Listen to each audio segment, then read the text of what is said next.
My wife has been peeking at me from around corners and behind furniture. It's gone from weird to terrifying. My wife Lynn and I have been together for 6 years and married for 11 months. Our entire history together has been very normal, and never once have I noticed any weird behaviors or red flags. I can't stress enough how out of character this whole thing is for her. Lynn is very kind, intelligent, and thoughtful. She's always been the no-nonsense type of person. Being childish or trying to scare me is not something she'd normally do. She doesn't even like watching horror movies. When we first started dating, she agreed to watch The Shining with me because she knew how much I loved horror. She was so scared that she didn't even make it through half of the movie before we had to turn it off. She isn't into anything creepy and has never been into pranks. It's just not her cup of tea, and that's fine. But that's what was so strange about this. It's just so unlike her. I should also add that she never had any mental health issues, and as far as I'm aware, it doesn't run in her family.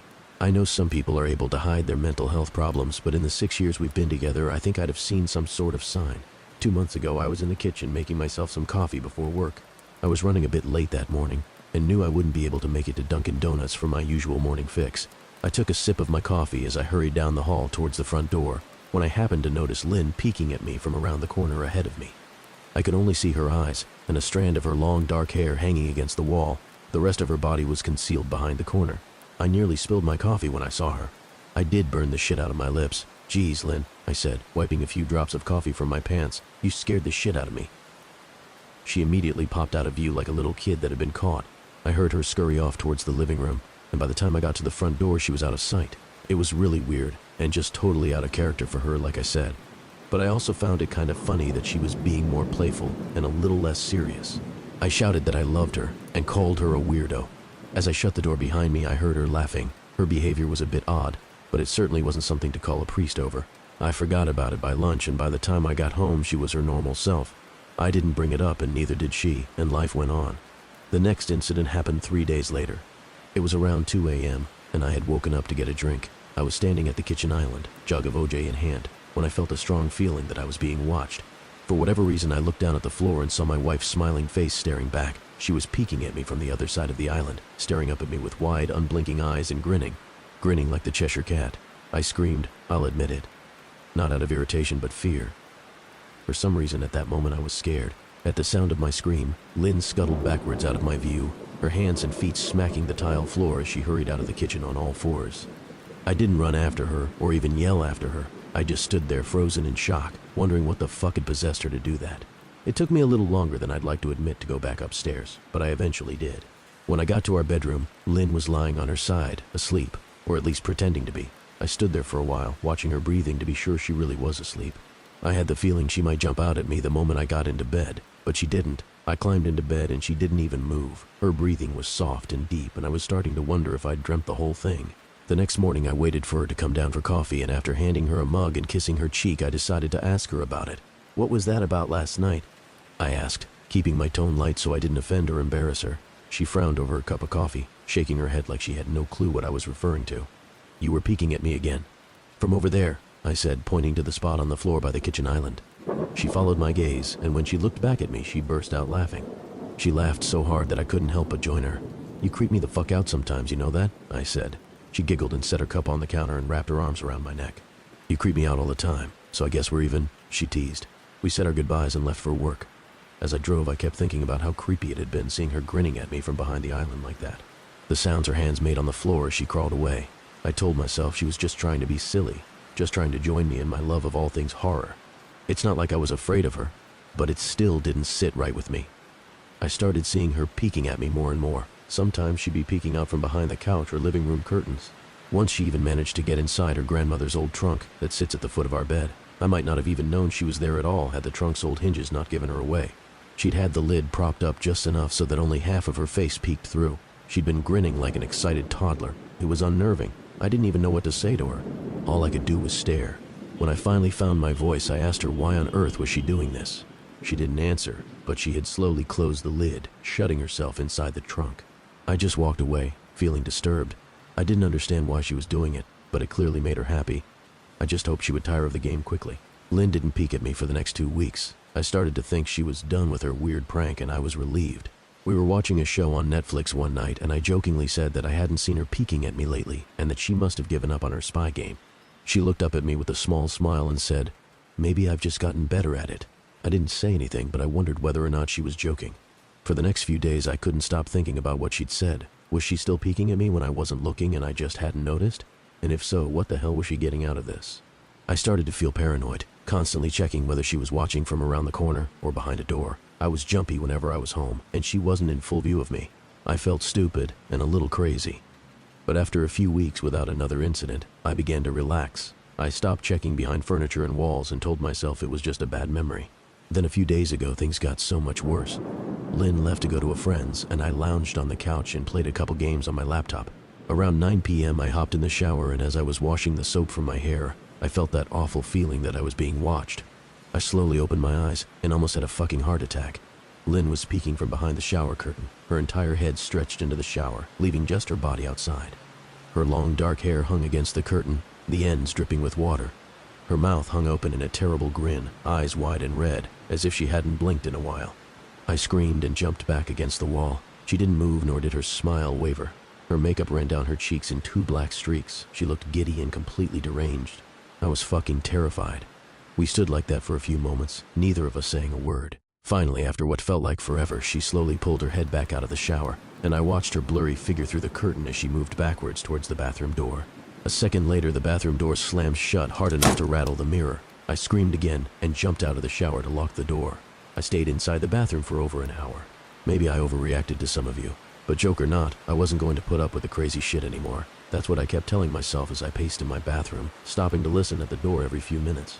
Suddenly, I heard a muffled sound, and I pressed my ear against the bathroom door, straining to listen. I couldn't hear anything, but I envisioned Lynn standing on the other side of the door, giggling at her joke. I felt a surge of anger. I was beyond pissed at being made to feel scared in my own house, and made to hide in the bathroom for an hour. All for what? Some joke? If it was a joke, it was an awful one. What the fuck, Lynn? I snapped. This shit is getting really fucking annoying. I waited for her to apologize, or to call me a jerk, but instead I heard a faint moan, so quiet I wondered if I heard it at all, and then complete silence. Lynn? I called out, not able to even hide the shakiness in my voice. I got no response, just my own heavy breathing. I swear to God, just fucking stop it, I yelled, pounding my fist on the door. I waited for her to cuss me out, something I would expect from me talking to her like that. I never screamed at her before, but there was nothing, just the occasional drip from the shower head. I won't deny that I was scared, too afraid to open the damn door and face my own wife. I waited another 30 minutes or so, which feels like a fucking lifetime when you're scared. Finally, I decided I wasn't going to spend the night hiding in my bathroom, so I got down on my knees and peered under the door. I almost expected to see her face peeking back at me, but thankfully I didn't. I could see straight down the hallway to the top of the stairs, but no Lynn. I didn't know if I should be happy about that or not. I looked for a few minutes, waiting to see her head pop up over the top step, but it never came. I stood up, my hand hovering over the door, and mentally prepared myself to open it. I slowly turned the lock with shaky fingers, and was about to yank it open when I heard a sound that still makes me feel nauseous when I think about it. A moan, louder than before, but this time I was able to tell just where it was coming from. I turned my head to the closet door as if in slow motion, and locked eyes with my wife, who was peeking out at me from the slight gap. Her eyes were still wide as ever, and her mouth was hanging open in the most grotesque, gaping smile I'd ever seen. I didn't even scream. I was too scared for even that. Her hands were clasped to her chest, body trembling with sheer delight, as if she could barely contain her excitement. A short, raspy moan bubbled up from her throat, deep and raw, sending a shiver through my entire body. Somehow I found the ability to pull the bathroom door open and ran as fast as I could all the way down the steps, snagging my keys and phone from the table in the living room before running outside to my car. I could hear her shrill laughter behind me, but I didn't hear her getting closer. I didn't bother shutting the front door. I drove away from the house faster than I legally should have, shivering the entire time, either from fear or the cold. Maybe a little of both. I hadn't grabbed a coat or even a pair of shoes. I was still in my boxers and my hair was still damp. I drove straight to my brother Chris's house about 40 minutes away, ignoring any and every call and text I got. I didn't check my phone until I was safely parked in my brother's driveway. Lynn had called 4 times and sent a flurry of texts, all wondering where I'd gone and why I left like that. I threw my phone at the dash in a rage, furious at her nonchalant attitude. My brother and his wife were surprised to see me, especially dressed in just a pair of boxers, but told me to stay as long as I needed. Chris lent me some clothes and asked me what happened. I told him Lynn and I had a fight, but didn't get into the details. I didn't want him to think I was overreacting, leaving my wife over a prank, even if it was a strange one. I mean, hadn't I encouraged her for years to lighten up instead of being so serious all the time? I had wanted her to relax and loosen up. But this was definitely not what I'd had in mind. I tried to sleep on their sofa, but my brain wouldn't let me sleep. Every time I closed my eyes, I saw Lynn's face staring at me from inside the closet. Knowing she'd been in there with me the entire time made my skin crawl. She'd never left the fucking bathroom at all. Instead, she slipped inside the closet and slammed the bathroom door shut to fool me. The mere thought of going back home gave me anxiety. I tossed and turned, unable to sleep. Chris ended up giving me a sleeping pill, so I was able to get a little rest. My sleep was filled with terrible dreams, all of Lynn's smiling face. I woke up just as the sun started to rise. My sore body ached from the sofa, and I felt drained. I knew I'd have to call Lynn at some point, but I didn't know what to say to her. I wouldn't be going home unless she gave me her word she'd never do any more creepy shit. I just wanted my wife back. Her normal, serious self never looked so good to me. I was contemplating calling her and telling her that when that familiar feeling came over me, I was being watched. I was staring at the ceiling, my heart in my throat. I didn't want to look away, but the longer I ignored the feeling, the worse it got. My eyes drifted away from the ceiling almost on their own. Her face was pressed up against the window beside the couch, staring down at me with that same gaping smile. Drool dribbled down her lips, leaving 2 long streaks down the glass. I didn't know how long she'd been there, but something told me she'd been there quite a while, possibly all night.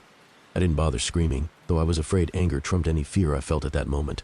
I jumped up from the couch and pounded my palm against the glass. "Lynn, are you crazy? What the hell is wrong with you? Just go home," I shouted. "Now."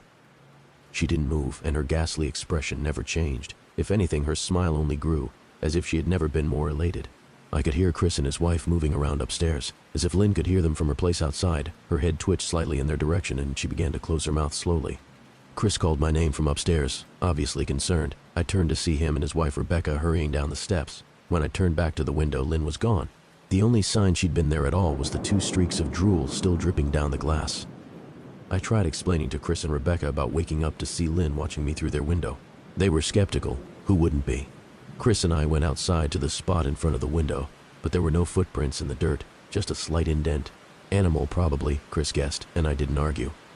He and Rebecca assumed I dreamt the entire episode, but they didn't understand, and I was too tired to explain it to them. I called out of work that day and turned my cell off. I didn't want to face Lynn. Just talking to her was too much for me at that point. I really started to believe something was irreversibly wrong with her, that no matter what promises she made, we'd never be the same again. The thought saddened me to my core. I cried most of the morning. By noon, I figured I was ready to confront her. Give her one last chance to explain herself. I could at least give her that after 6 years, I told myself. I turned my phone on and saw the dozens of texts she'd sent, all from a seemingly concerned wife. "Can we talk? I love you. Please call me. I'm really worried. Can you answer? Just come home," and more of the same.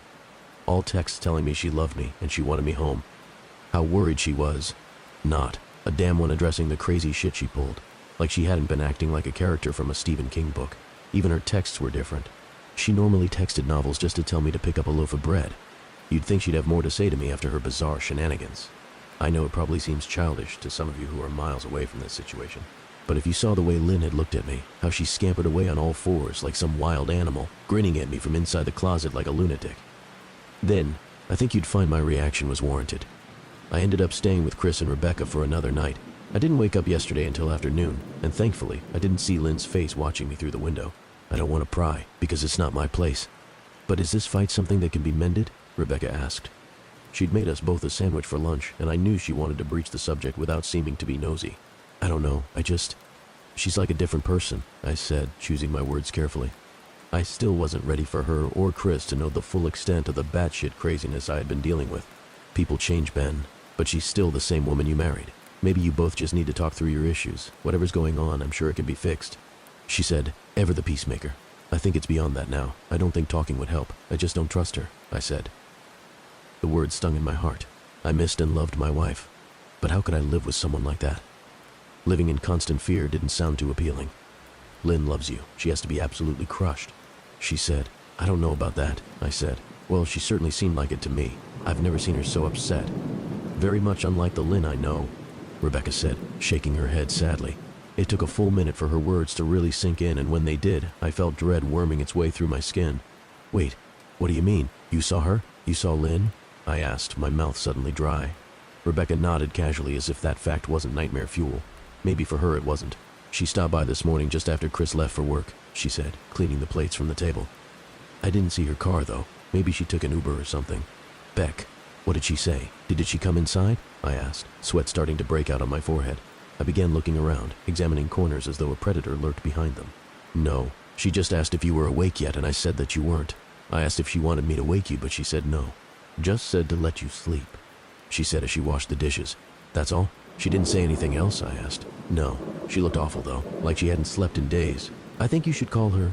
I got up from the table and thanked Rebecca for lunch. I felt a little bit better at the knowledge that at least she hadn't come inside. Still, I needed to double check that the doors were locked. I sat for a while trying to figure out what to do next. I didn't want to go home, but I felt that I owed it to Lynn to help her if I could. Hadn't I swore an oath to love and honor her through sickness and in health?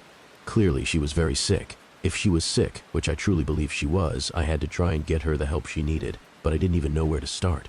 I didn't want to call the police, and besides, what the hell was I going to tell them? That my wife was peeking at me? That she was being creepy? As bizarre as she'd been, she still hadn't committed any crime. Not yet anyway. The police would have probably said that I was overreacting, but this wasn't some prank. It felt wrong, dangerous even, like something sinister lurked beneath her smile. I knew as her husband I was well within my rights to have her committed, but what if she simply acted normal in their presence? She'd obviously been able to fool Rebecca into thinking she was just a concerned wife. As long as the doctors didn't find her a danger to herself or others, they'd have no choice but to release her after 72 hours. I felt lost and overwhelmed. So I did what any husband in my position would do. I called her mother. I didn't want to, believe me. Her mother, Mary Ann, and I were never on the best of terms. We'd never fought or anything like that. She just wasn't a very warm person and wasn't really easy to get along with. She hardly ever smiled, and when she did, only her lips would move into a thin-lipped smile, leaving her eyes as blank as before. She gave off this aura that felt like she was permanently on the offensive. I'd only met her twice, and both times were for such short visits I got the impression she didn't approve of me for her daughter.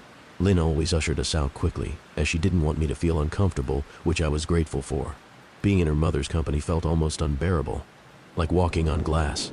I was glad when we moved 3 states away so we didn't have to see her often. I was happy to avoid the woman, but I needed her help.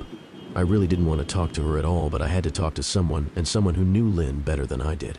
So I grit my teeth and did what I had to. Yes, she answered, already sounding irritated.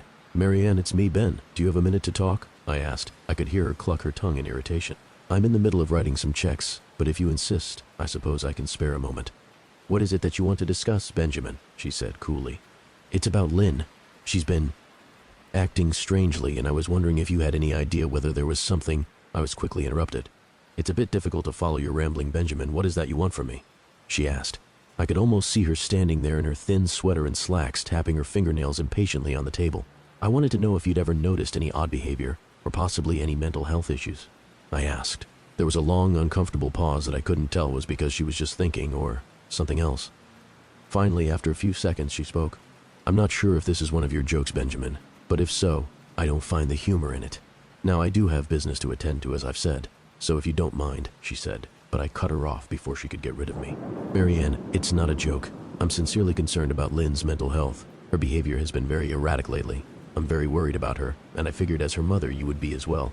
I said, my frustration evident in my voice. If you're truly concerned, then I suggest you get the health professionals involved. I don't know what you expect of me. She snapped. I could tell she was seconds away from hanging up, and for some reason I was desperate not to let her. I had the feeling that she knew a lot more than she was letting on. Please, if not for me, do it for Lynn. I tried. I heard a faint, shaky intake of breath, as if she were trying to hold her steely persona together but failing. Mary Ann, what's wrong? I started. Benjamin, I don't know what to tell you. My only advice would be to seek professional help. Do not call here again. Goodbye. I tried to call out to her, but she'd hung up. I tried to wrap my head around the call and her refusal to help me. Even if she didn't like me, why wouldn't she want to help her own daughter? I couldn't understand that. I tried to replay the conversation, desperate to find something I missed. After a while, I almost gave up, until I remembered her last words to me. Seek professional help. She'd said those words with a bit of urgency. I could have just been grasping at straws, but no, I was sure her voice had changed ever so slightly when she'd said that. As if they were very important. What had she meant? I assumed she'd been referring to medical professionals, but maybe she was referring to someone else. Someone that she didn't, for some reason, feel comfortable saying directly. Or maybe I was just desperate. I waited for Chris to get home, and after a very long and exhausting conversation with him and Rebecca, I convinced them that Lynn truly needed psychiatric help. I didn't tell them everything. I wasn't prepared to go into it yet, but I told them about our last encounter. How she'd hidden in the bathroom, peeking at me from the closet. They were obviously shocked, but thankfully they believed me. They too just wanted to help her. Still, they didn't think it was all that serious. Weird, maybe, but not dangerous. They just kept saying that Lynn had to be playing some kind of weird joke. Maybe for YouTube? Rebecca offered, if only half-heartedly. Chris didn't think we should involve the police just yet. He offered instead to go with me, and I readily accepted. He reasoned that calmly talking to her, trying to coax her into going willingly, was the best recourse. I agreed to do it his way. At least I wouldn't be going into that house alone. We drove over this morning just after breakfast. There was no way I was going at night. When we pulled into the driveway, my stomach began doing somersaults. Her car wasn't there, but I still didn't let my guard down. The front door was ajar, and for a split second I thought we'd see her eyes staring through the gap. I was shaking and starting to sweat. Chris, however, was fine. He waited for me to open the door, his hands in his pockets like he was going on a fucking stroll through the park. I envied his ignorance. I pushed the door open and was immediately hit with the stench of rot. Chris smelled it too, and he walked in the house behind me with his nose scrunched up. "What do you guys use to clean the floors around here, shit?" Chris mumbled. "Shut up," I said, my eyes darting around for any signs of Lynn. The house was deadly quiet and dark despite being 10 in the morning. All the curtains were closed up tight, refusing to allow any sunlight inside. If I hadn't left it just 2 days prior, I'd have thought the house to be abandoned. We moved through each room, carefully checking any place that she might hide, occasionally calling her name. "Why the fuck are you looking under the couch?" Chris asked eventually. "Aren't we looking for your wife?" He was looking at me like I was a moron. "Let's just go upstairs," I whispered. He shook his head but followed me up the stairs to check the bathroom and spare bedroom. On the way up, my shoes crunched over pieces of glass that looked to be littered over a few of the steps. I noticed that one of Lynn and my wedding portraits that hung on the wall along the staircase had been smashed. The frame hung crookedly, all the glass removed. I stared at the picture, a lump forming in my throat. We had taken the photo just after leaving the church, after saying our vows. She looked so beautiful in her white gown. I looked at Lynn's beautiful face. I never dreamed her face would ever be a source of terror for me. We climbed the rest of the steps and checked the spare bedroom, but it looked completely untouched. I was hesitant to go into the bathroom, my fear from that night coming back to me all at once. Chris noticed and offered to go in by himself, but I couldn't let him do that. So we walked in together, checking the closet and the shower. The bathroom looked as if it hadn't been touched since the night I left. "I don't think she's here, Ben. Why don't you pack some clothes and we'll try coming back tomorrow or something?" Chris said. I nodded and went into our bedroom and shoved some clothes into a duffel bag. When I checked inside our closet, I came across the source of the smell and gagged. Chris took one look and lost all color in his face. He had to go stand by the stairs to get away from the sight and smell. I gazed down in shock at what lay inside my bedroom closet. Soaking into the rug were at least a dozen eyeballs, all carefully laid out in pairs. Some were as large as a quarter, while others were as tiny as a marble. I stared down at the eyes she'd collected from small animals, and I wondered how she'd gotten them, and shuddered at the thought. Man, I thought I had it bad with Becca's shoe addiction. But fuck me, your wife's in here collecting eyeballs, Chris said, gagging. "Ben, I think we should go," he called from the hall. "I'm getting nauseous." "All right." I grabbed my duffel and shut the closet door on my new nightmare. I stepped out into the hall and took a deep breath of air. I could taste the rot on my tongue and I couldn't help but gag. Who the fuck lines up eyeballs in their closet like that? Chris mumbled. "I tried to tell you she needed help," I said. "She doesn't need help, Ben. She needs a fucking exorcist," he said. "You coming or what? I can't stand the smell any." His words died in his throat and his eyes grew wide with fear. I didn't ask him why. I could feel it. Someone was watching me, and I didn't think it was the eyes in the closet. I turned around, my eyes slowly scanning the bedroom. "Christ," I whispered, as I finally saw what we'd missed. Under the bed, curled on her side, watching us with the excitement of a kid on Christmas morning, was my wife. She held her hands together just under her chin, and they were shaking eagerly. Now that she knew she'd been found, I could hear the quiet noises she was making. A sort of hiccuping sound in her throat, as if the excitement was just too much for her. It was unnerving, to say the least. Wide eyes and that same huge smile. Everything in me told me to run, but I forced it away. This was my wife. No matter how twisted, she was still the woman I married. I had to help her. "Lynn," I said softly. She didn't respond, but her head bobbed back and forth in two quick little movements as if she were nodding. "Baby, I just want to help, okay? Can you let me do that?" I asked. I had taken a single step forward, approaching her like some kind of dangerous animal. "I love you, Lynn," I said softly, taking another step closer. She let a tiny moan escape her wide-open mouth, and I had to resist the urge to run. Her shoulders were starting to quiver, and her eyes grew as large as saucers. I crouched down so I could see her better, and immediately saw the blood. Her hands were covered in it. They trembled more the closer I got, as if she was barely able to contain herself. "Lynn, are you hurt? You're bleeding," I said. She bobbed her head again, her bloody fingers moving up and down as if playing an invisible piano. They occasionally grazed her chin, leaving smears of blood on her skin. I wanted to recoil in disgust. The smell that was coming off of her was revolting. I could feel the vomit trying to climb up my throat. Her lips were dry and stretched thin, blood seeping between the cracks. I knew she wouldn't come out on her own, but I didn't want to leave her in the state she was in. I scooted closer and reached out to her. The excited hiccuping sounds got louder and her hands shook, fingers flexing. It was then that I could see the blood oozing from in between her fingers. "Oh my God, Lynn, you're bleeding," I said. Instinctively, I reached out to take her hand, but before I could even touch her, her hands sprang out towards me. A sharp pain shot through my arm, and I fell back on my ass. My arm burned, and I could see the blood dripping down onto the carpet. I looked back at her in shock and saw her grinning madly, her fingers clutching a large shard of glass. "You all right in there?" Chris asked from behind me. I turned my head slightly and nodded to him, cradling my arm to my chest. When I turned back to face Lynn, I saw that her focus had shifted. She wasn't looking at me anymore. And she wasn't smiling anymore either. She was staring past me, her eyes glaring at Chris the way a hungry lion might stare at an antelope. Her mouth was still hanging open, but it was twisted into a snarl.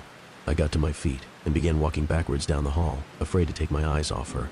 "Are you bleeding?" Chris asked. The moment the words left his mouth, Lynn started fast scooting out from under the bed, the glass shard still in her fist. "Chris, run! Go!" I yelled. He must have been too afraid to move because a second later I felt my back bump into him. He was still standing at the top of the stairs, staring at the horror that was my wife. Lynn had crawled completely out from under the bed and stood in the bedroom doorway, her face twisted in rage. Her whole body was visibly tense. Blood ran down her fingers and onto the floor. "Jesus, Lynn," Chris said. You, playing hide and seek?" I reached back and pushed him towards the steps. "Move your ass, Chris," I said, as quietly but firmly as I could. Lynn bobbed her head in fast, sharp motions and began to grin, stretching her mouth open wider and wider so that her chin seemed to touch her chest. I heard Chris mutter a prayer, and then he was running down the stairs. I stood at the top of the steps, stuck between the love for a woman who clearly needed serious help and self-preservation. "I only want to help," I said, choking back tears. Her eyes focused on me once again as she slowly lifted the glass, holding it out in front of her. And then she started sprinting towards me, grinning with utter excitement. Thankfully, my body took over and I flew down the stairs, skipping 2 or 3 at a time. I made it to the front door before I felt her leap onto my back, wrapping her arms around my neck, her open mouth next to my ear so that I could hear those terrible hiccuping sounds up close. I shook her off me, knocking her to the floor. I felt a searing pain in my back as she went, but I tore open the front door and bolted to my car. Chris was standing in the front yard, talking on the phone with the police. I didn't say a word, I just ran to my car and jumped in. Chris took the hint and followed me, still on the line with 911. I watched the rearview mirror, sure I'd see her there, running after us. But I never did. I went straight to the ER and got 11 stitches in my arm and 3 on my back. The police asked a lot of questions and went back to the house to do a search, but of course, Lynn wasn't there. They advised me to stay with a friend or relative for a while, and to file a restraining order as soon as I could, but none of those things would matter. Somehow, I just knew. I dropped Chris off at home and went to a motel an hour away. I wanted to put as much distance between me and Lynn as I could. This is where I've been for the last 4 hours. I thought maybe the police would find her. Maybe they'd get her the help she desperately needs. But now I don't think so. Because 40 minutes ago I got a text from an unknown number. Just 3 words. "I found you," and a picture attached.